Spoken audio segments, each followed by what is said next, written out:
Well, I think the main issues in the new constitution, and I think actually to be very bold, I would like to say that all nations need to rewrite their constitution on a regular basis. Because if the general public doesn't know the constitution by heart, it is so easy to break it for, my corrupt colleagues that you can find everywhere. And so a part of writing a constitution is to make yourself aware of that it is,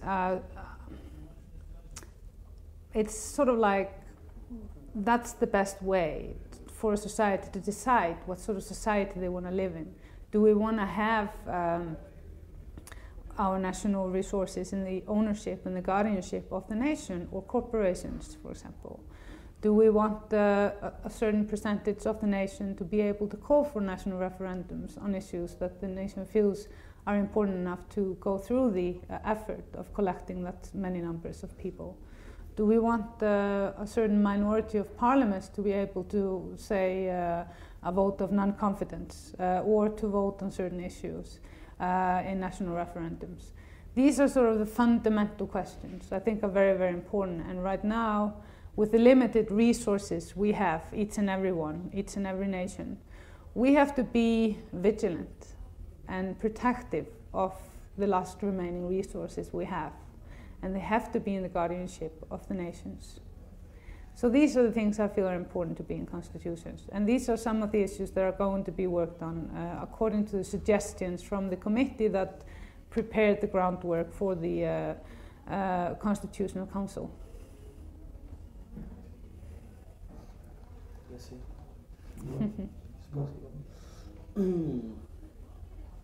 this constitution is a code to rule the public. No. Constitution is the code of the public to tell what their servants in governments and parliaments should do for them. Yeah. Which code is working in internet? I mean, to spread all these ideas. It is a code that limit this spread of ideas.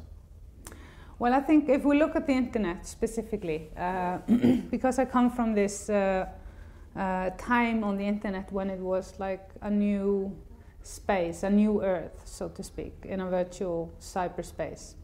And those of us that started to create that world together, we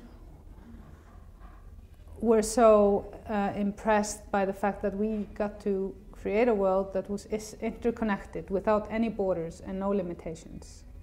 And now when certain countries and certain governments and corporations want to put up borders and barriers and try to stop the flow of information, those of us that wanted this world to be open and borderless are very upset. Because that world could help inspire this world, the offline world, to be with less borders. Because in the end, we are reaching a point where borders don't really matter. Seriously, like the more borders we have, the shorter it will take for us to finish the resources we have. So we have to work on a global scale on global issues. So I'm hoping if we can make, like, there are 3 pillars that are very important when it comes to freedom of information online. Because the internet has become a completely integrated part of our daily lives. Everybody is affected by decisions that are made on the internet. And all our historical records are now online, our banking records, everything is online. It's a massive trove of all the information. It is like, it's like God, the way many people perceive God. It has all this data about it. Just your Google profile would probably have more information about you than the state.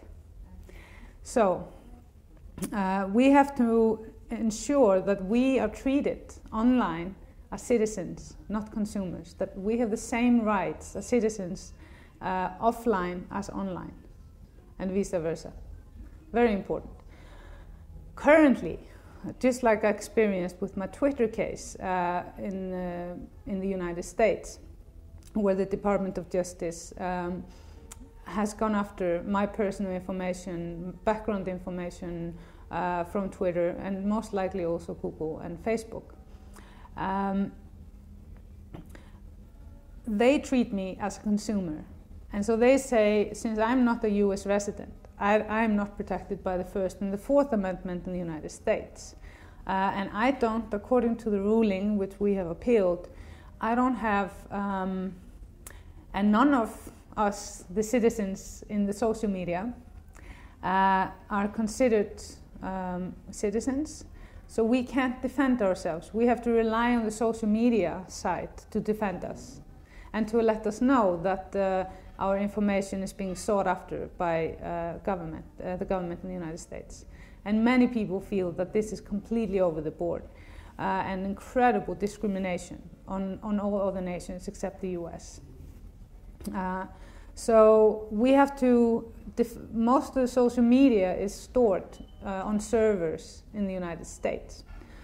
So if they don't reform and protect all of us, then all of us are going to have to move away from the United States, because that's our social media home.